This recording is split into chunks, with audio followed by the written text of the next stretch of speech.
Parliament ഇന്നും പ്രക്ഷുബ്ധമാകുമെന്ന കാര്യത്തിൽ സംശയമില്ല. അതിനുള്ള എല്ലാ ഒരുക്കങ്ങളും പ്രതിപക്ഷം നടത്തിയിട്ടുണ്ട്. വിദ്യാർത്ഥികൾക്കെതിരായ പോലീസ് നടപടിയിൽ ആഭ്യന്തരമന്ത്രി അമിത്ഷാ സഭയിൽ പ്രസ്താവന നടത്തണമെന്നാണ് പ്രതിപക്ഷത്തിന്റെ തുടക്കം മുതലുള്ള ആവശ്യം. പക്ഷേ ഇന്നലെ നമ്മൾ കണ്ടതാണ്, ആഭ്യന്തരമന്ത്രിയും പ്രധാനമന്ത്രിയും സഭയിൽ ഉണ്ടായിരുന്നില്ല. അമിത്ഷാ മാപ്പ് പറയും വരെ പ്രതിഷേധം തുടരാനാണ് നീക്കം. ഇന്നിപ്പോൾ രാഹുൽ ഗാന്ധി സഭയിലെത്തും, സംസാരിക്കും. നീറ്റ് UG ചോദ്യപേപ്പർ ചോർച്ചയിൽ 13 പേരെ പ്രതികളാക്കി CBI കുറ്റപത്രം ഡൽഹി റോസ് അവന്യൂ കോടതിയിൽ സമർപ്പിച്ചിരുന്നു. ഫാസ്റ്റ് ട്രാക്ക് കോടതി ഇന്ന് കുറ്റപത്രം പരിഗണിക്കുന്ന പശ്ചാത്തലവുമുണ്ട്.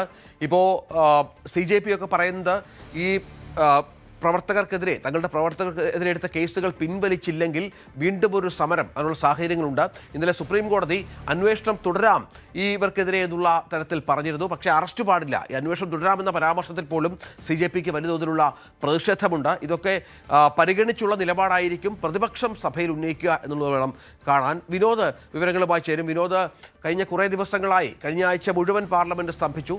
ഇന്നലെയും മിനിഞ്ഞാന്നുമൊക്കെ പാർലമെന്റുമായി ബന്ധപ്പെട്ട് നിരവധി തർക്കങ്ങളും ബഹളങ്ങളും ഒക്കെ ഉണ്ടായി. ഇന്നിപ്പോൾ അമിത്ഷായുടെ മറുപടിയാണ് ഇവർക്ക് വേണ്ടത്.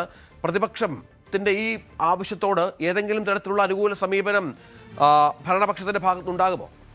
രഞ്ജിത്ത്, സർക്കാരിനെ കടന്നാക്രമിക്കാൻ തന്നെയാണ് പ്രതിപക്ഷത്തിന്റെ തീരുമാനം. കഴിഞ്ഞ ദിവസം ഈ വിഷയം ചർച്ച ചെയ്തപ്പോൾ പ്രധാനമന്ത്രിയും ആഭ്യന്തരമന്ത്രിയും ഇക്കാര്യത്തിൽ വിശദീകരണം നടത്തിയില്ല എന്നൊരു ആരോപണമാണ് പ്രതിപക്ഷം ഉന്നയിക്കുന്നത്. ഇന്ന് രാഹുൽ ഗാന്ധി ഉൾപ്പെടെ സംസാരിക്കുമെന്ന് കരുതുന്നു. 2 മണിക്കൂറാണ് ഇന്ന് ചർച്ചയ്ക്കായി തീരുമാനിച്ചിട്ടുള്ളത്.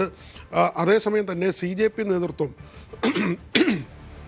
ഇതിൽ അവരുടെ പ്രതിഷേധവുമായി ഇതിനകം തന്നെ രംഗത്ത് വന്നിട്ടുണ്ട്. കാരണം ഈ കേസുകൾ പിൻവലിക്കുമെന്ന ഉറപ്പ് നൽകിയെങ്കിലും ഇതുവരെ FIRകൾ പിൻവലിക്കുന്ന കാര്യത്തിൽ ഒരു നടപടി ഉണ്ടായിട്ടില്ല. അതുകൊണ്ട് തന്നെ ഈ പ്രതിഷേധം വീണ്ടും ശക്തമാക്കേണ്ടി വരുമെന്ന് അഭിജിത് ദീപ്കെ ഉൾപ്പെടെയുള്ളവർ മുന്നറിയിപ്പ് നൽകിയിട്ടുണ്ട്. ഇതിനിടയിലാണ് SFIയുടെ നേതാവിനെ അറസ്റ്റ് ചെയ്യാനുള്ള നീക്കമുണ്ടായത്. ഒരു പഴയ മാർച്ചിൻ്റെ പേരിൽ, നേരത്തെ നടത്തിയ മാർച്ചിൻ്റെ പേരിലായിരുന്നു കഴിഞ്ഞ ദിവസം CPM ആസ്ഥാനത്തെത്തിയ ഐഷി ഘോഷിനെ അറസ്റ്റ് ചെയ്യാനുള്ള നീക്കമുണ്ടായത്. അതും ഈ കേന്ദ്ര സർക്കാരിനെതിരെ ഇപ്പോഴത്തെ സമരത്തിൽ പങ്കെടുത്തതിൻ്റെ വൈരാഗ്യബുദ്ധിയിൽ അങ്ങനെ ഒരു അറസ്റ്റിലേക്ക് ഉദ്യോഗസ്ഥർ ശ്രമിച്ചു എന്ന ആക്ഷേപമാണ് ഒരു വശത്ത് ഉയർന്നു വരുന്നത്. ഇതിനിടയിൽ ഈ പരീക്ഷാ ചോദ്യപേപ്പർ ചോർച്ചയുമായി ബന്ധപ്പെട്ട് പ്രതിരോധം തീർക്കുന്നതിന് സർക്കാർ എടുത്തിട്ടുള്ള തന്ത്രം BJPയിലെയും NDAയിലെയും യുവ നേതാക്കളെ രംഗത്തിറക്കിക്കൊണ്ട് പാർലമെൻറ്റിൽ അങ്ങനെ ഒരു പ്രതിരോധം തീർക്കുക, ആ ഒരു തന്ത്രമാണ് ഇപ്പോൾ BJP പയറ്റുന്നത്. മാത്രമല്ല, മുതിർന്ന നേതാക്കൾ ഇക്കാര്യത്തിൽ വിശദീകരണം നൽകാതെ യുവ നേതാക്കളെ കൊണ്ട് പ്രതിപക്ഷത്തിൻ്റെ ആരോപണങ്ങൾക്ക് മറുപടി പറയിക്കുക, ആ ഒരു നീക്കം സർക്കാരും നടത്തുന്നുണ്ട്. ഏതായിരുന്നാലും ഇപ്പോൾ ഈ കേസുമായി ബന്ധപ്പെട്ട് 13 പേരെ പ്രതി ചേർത്തുള്ള കുറ്റപത്രം CPI ഡൽഹി റോസ് അവന്യൂ കോടതിയിൽ സമർപ്പിച്ചിട്ടുണ്ട്. ഇന്ന് ഈ കുറ്റപത്രം പരിഗണിക്കുമെന്ന വിവരമാണ് പുറത്തു വരുന്നത്. വരും ദിവസങ്ങളിലും സമരം ശക്തമാക്കാനുള്ള തീരുമാനം അത് ഈ കേസ് പിൻവലിക്കാത്തതുമായി ബന്ധപ്പെട്ട കാര്യങ്ങളിലാണ്. ഇതിനിടയിലാണ് നമുക്കറിയാം E20 പോലുള്ള ഇന്ധനവുമായി ബന്ധപ്പെട്ട് വീണ്ടും കേന്ദ്ര സർക്കാരിനെ പ്രതിരോധത്തിലാക്കാനുള്ള ഒരു കൂട്ടായ്മയുടെ ശ്രമം നടക്കുന്നതും അവർ അടുത്ത മാസം 4-ന് പാർലമെന്റിലേക്ക് മാർച്ച് നടത്തും എന്ന ഒരു പ്രഖ്യാപനം നടത്തിയിട്ടുള്ളതും കേന്ദ്ര സർക്കാരിനെ ഇപ്പോഴത്തെ ഘട്ടത്തിൽ യുവാക്കളെ കൊണ്ട്, യുവജനങ്ങളെ കൊണ്ടൊക്കെ തന്നെ ഈ സമരത്തിൻ്റെ മുൾമുനയിൽ എത്തിക്കുക, അങ്ങനെ പ്രതിരോധത്തിലാക്കുക എന്നൊരു തന്ത്രം കോൺഗ്രസ് രാഷ്ട്രീയമായി കൂടി പയറ്റുന്ന ഒരു സാഹചര്യം. ഇന്നലെ നമ്മൾ കണ്ടതാണ്, സമാജ്വാദി പാർട്ടി നേതാവ് അഖിലേഷ് യാദവ് അതിശക്തമായി ഈ വിഷയത്തിൽ പ്രതികരിച്ചു. അതുപോലെ തന്നെ പ്രിയങ്ക ഗാന്ധി അതിശക്തമായാണ് ഇപ്പോഴത്തെ വിദ്യാഭ്യാസ മന്ത്രി അടക്കം ആക്രമിച്ചത്. അങ്ങനെ ഒരു വർദ്ധിത വീര്യം ഞാൻ നേരത്തെ പറഞ്ഞ പോലെ പ്രതിപക്ഷത്തിന് ഈ വിഷയത്തിലുണ്ട്. അതൊക്കെ യുവാക്കളുടെ മുന്നേറ്റം കണ്ടാണ്, പുതിയ സമരമുഖത്തിൻ്റെ ഒരു ബലം കണ്ടാണ്. അത് കോൺഗ്രസിന് കൂടി ഒരു കരുത്താകുന്ന പശ്ചാത്തലമുണ്ട്. അത് പൂർണ്ണമായും അവർ സഭയിൽ വിനിയോഗിക്കും, സംശയമില്ല.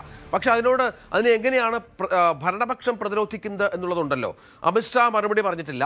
കേസുകൾ പിൻവലിക്കുന്നതുമായി ബന്ധപ്പെട്ടുള്ള ഉറപ്പ് നൽകിയിട്ടുണ്ടെങ്കിലും അതിൽ തീരുമാനമായോ എന്ന കാര്യത്തിൽ സംശയമുണ്ട്. ഇന്നലത്തെ കോടതിയുടെ പരാമർശമുണ്ട്, അന്വേഷണം തുടരാമെന്നുള്ളത്. ഈ CJP കരുതുന്നത് ഈ കോടതിയുടെ പരാമർശമൊക്കെ BJP ഭരിക്കുന്ന സംസ്ഥാനങ്ങളിൽ സമരക്കാർക്കെതിരെ നടപടിയെടുക്കാൻ, അവരെ പീഡിപ്പിക്കാനൊക്കെ ആയുധമാക്കുമെന്നുള്ളതാണ്. അതൊക്കെ പരിഗണിച്ചുള്ള ഒരു തീരുമാനത്തിലേക്ക് ഭരണപക്ഷവും എത്തണമല്ലോ. ആ ഘട്ടത്തിലുള്ള, അല്ലെങ്കിൽ ആ തലത്തിലുള്ള ആലോചന ഏതൊക്കെ തരത്തിലാണ് വിനോദ്?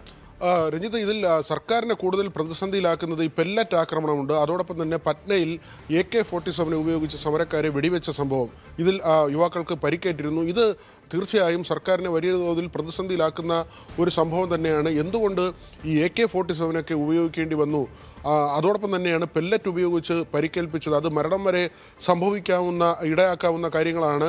ഇതൊക്കെ തന്നെ കേന്ദ്ര സർക്കാരിനെ പ്രതിരോധത്തിലാക്കുന്നുണ്ട്. യുവാക്കളുടെ സമരത്തെ ഇങ്ങനെയാണോ നേരിടുന്നത് എന്ന ഒരു ചോദ്യമാണ്. മാത്രമല്ല, രഞ്ജിത്ത് പറഞ്ഞതിൻ്റെ ആദ്യ ഭാഗത്തിൽ കോൺഗ്രസ് ഇത് രാഷ്ട്രീയമായി മെച്ചമുണ്ടാക്കാൻ ശ്രമിക്കുന്നുണ്ടോ എന്നതാണ്. അതിൽ KC വേണുഗോപാൽ അടക്കമുള്ളവരുടെ ഒരു പ്രസ്താവന ഇത് CJPയുടെ വിജയമാണ്, അല്ലെങ്കിൽ ആ യുവജനങ്ങളുടെ വിജയമായിരുന്നു ഈ സമരത്തിൻ്റെ നേട്ടം എന്ന ഒരു പ്രഖ്യാപനം ഉണ്ടായെങ്കിലും നമ്മൾ പാർലമെൻറ്റിലെ സാഹചര്യം പരിശോധിക്കുമ്പോൾ CJPക്ക് അങ്ങനെ പ്രതിനിധികളോ അവരുടെ വക്താക്കളോ MPമാരോ ഒന്നും തന്നെ ഉള്ള ഒരു സംവിധാനമല്ല.